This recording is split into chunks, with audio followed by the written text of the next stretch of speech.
السلام عليكم، واش اخباركم خواتاتي صحباتي؟ اليوم كنصور معكم فيديو جديد ان شاء الله. لا يعجبكم الفيديو ما تنساوش من لايك واشتراك في القناه.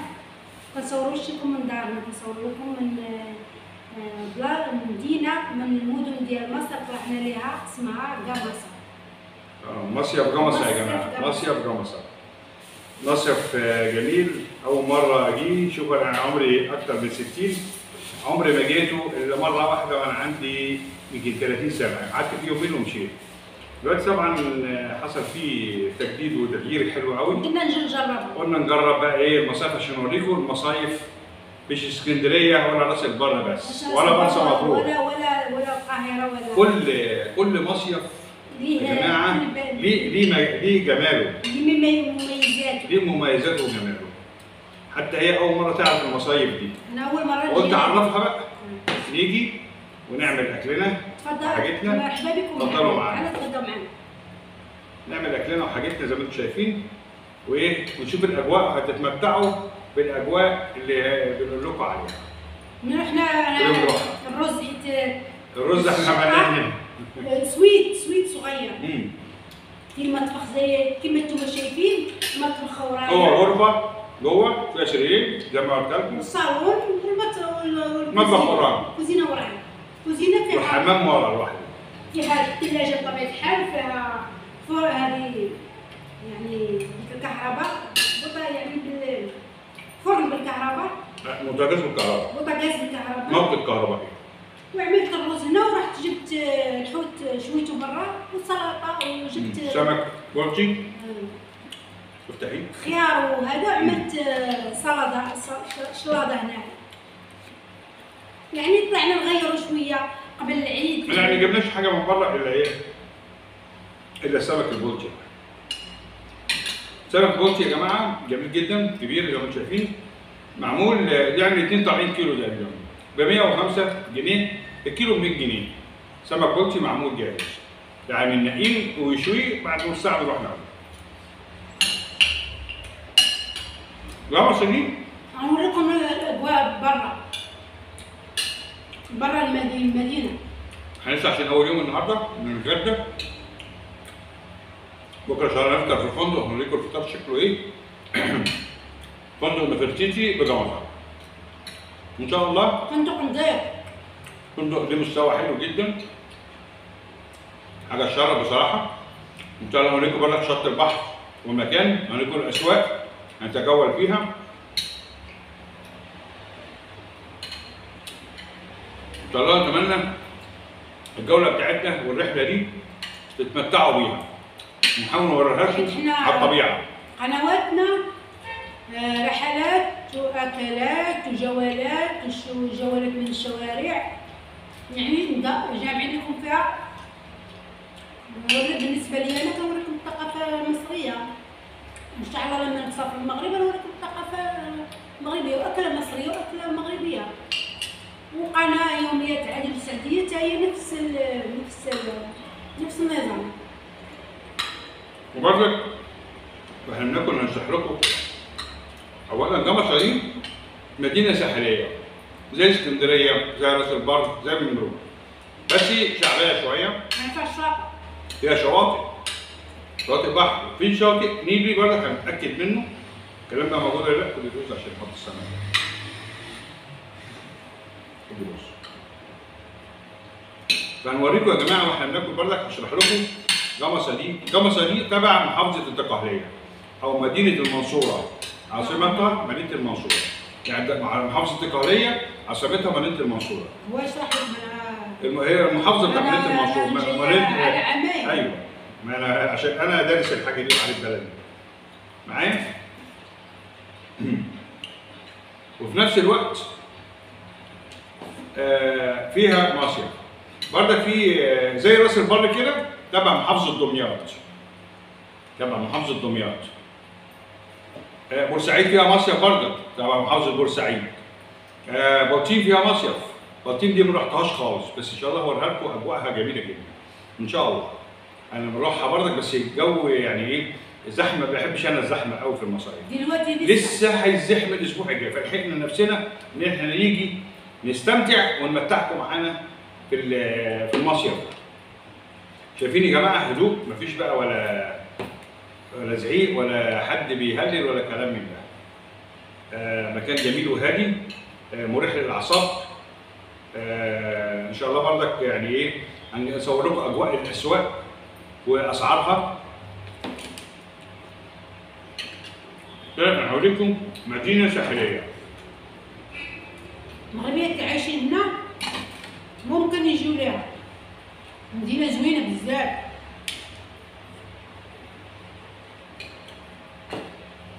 زي ما انتم شايفين كل محافظه ليها مصيف هتلاقي الطباع مختلفه شويه، مختلفه مش في الناس قوي يعني، اللهجه مختلفه، الاسواق مختلفه شويه، بس بتبقى قريبه من بعضها. يعني جمصة لما بدات انزل المحطه لقيتها يعني راس البر حفظتها، عشان كده نزلت وصورت عملت لكم حاجات كتير فيها. جمصة قريبه شويه من طباع راس البر، بس المباني بتاع راس البر اجمل والشوارع اجمل، ونتمنى جمصة برضك يبقى مستواها قريب من راس البر وقريب من المستويات الثانيه، بلاد فيها بحر، فيها جو جميل واجواء حلوه وفيها اسواق حلوه وفنادق كويسه وشقق مفروشه كويسه. ليه الناس ما تجيهاش؟ تبدل. احنا جايين هنا نعمل دعايه المدينه نفسها والفندق اللي احنا نزلنا فيه. الحقيقه الفندق ده يعتبر اغلى شويه من اللي رحناه في راس البر، عشان احنا داخلين على الصيف في السعر ده، بس جوده الفندق اجمل من اللي نزلنا فيه في راس البر. امكانيات والمستوى احسن.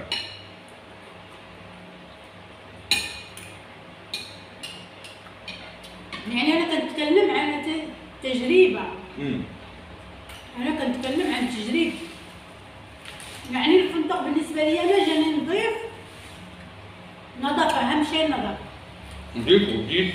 حيت في ناس كتكتب ليا مثلا انا رحت الفندق دوما في مرسى مطروح، ناس كتقول لي لا الفندق مش حلو، مش بطال، الفندق مش حلو، الفندق مش والاكل اللي جانا تسمم.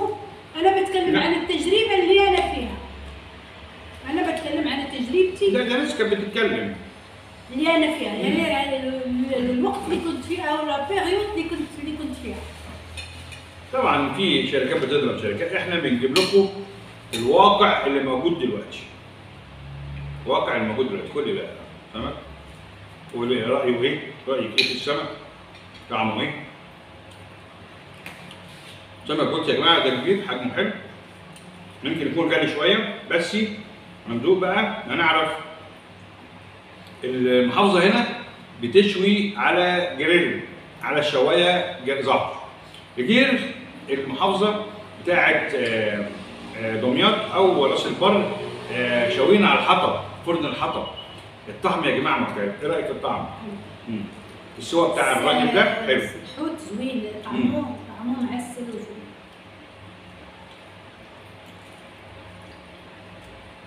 السمك طازه، بصوا القش اللي بيطلع بسرعه ازاي. نقول لكم جوده الاسماك. ده اسمه سمك ايه؟ ام عبد الرحمن باين ولا ايه؟ مش فاكر؟ نبقى نجيب لكم يا جماعه اسمه. نجيب لكم الاسم. والله ما خدناش كارت من عنده. ولا خدنا؟ لا في كارت باين. لا في كارت وروني كده. ما عجبنا هنجيب الكارت ونعمل سمعه للراجل. هاتيه كده. حطيتيه فين؟ هو كاتب اسمي على السمك. فهنقول لكم اسماءكم حماده. ايوه اسماك ام حماده. ده في السوق بتاع جمصة. اسماك ام حماده. يا جماعه اسماك ام حماده. وكاتب الاسم بتاعي. اسماك ام حماده. سمكه حلو وشويه حلو.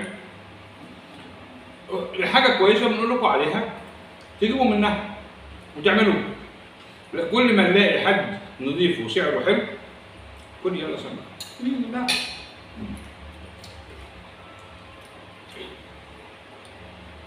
انا بحب السمك البلطي قوي يا جماعه، وهي كمان. ساعدونا باللايك وساعدونا. ان شاء الله برضك لما البوري هنقول لكم على طعم. باش القناه ان شاء الله تتحرك معانا، وديك الساعه نوريكم اماكن احسن ان شاء الله في اماكن حلوه، ولحين النهارده ما سالنا وانا جاي عشان اعرف المعالم بتاعه مدينه جمصة.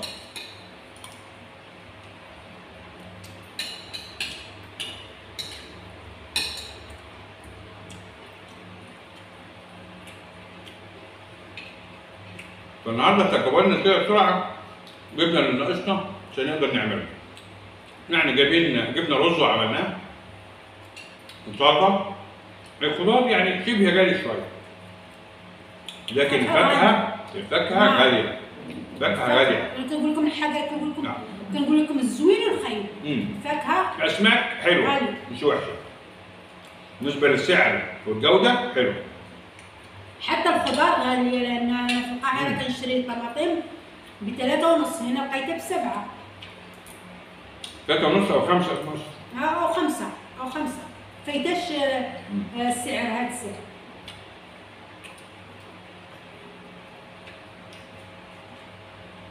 لقينا هنا خضار غالي شويه، مع ان البلد هنا يعني جنبيها اسواق الخضار كتير، اسواق الفاكهه كتير. يا ريت الناس التجار بتوع البر والبياعين يراعوا النقطه اللي جاي جمصة مش جاي الساحل الشمالي. ايوه، ولا جاي شرم. وجاي شرم. ده بلاصه ناس على قدها، شعبيه على قدها.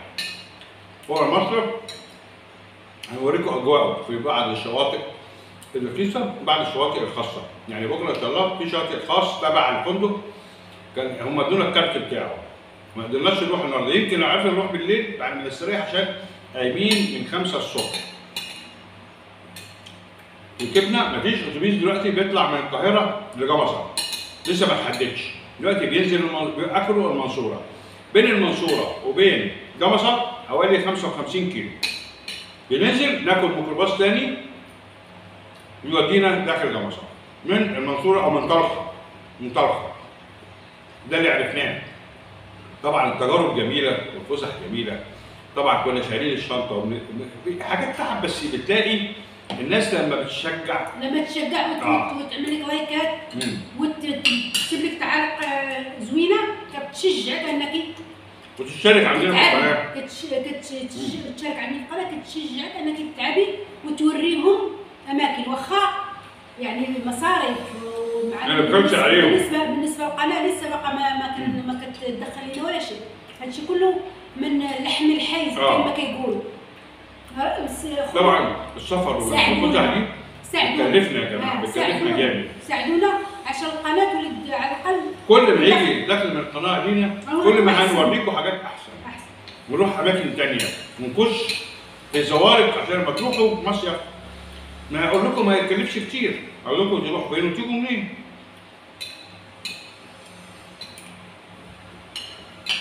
طيب تعالوا كونوا معانا ان شاء الله. هنكمل معاكم الجوله. الجوله نكملوا معاكم دقه بدقه. السلام عليكم ورحمه الله وبركاته. السلام عليكم ورحمه الله. شرفتونا الناس اللي دخلت معانا.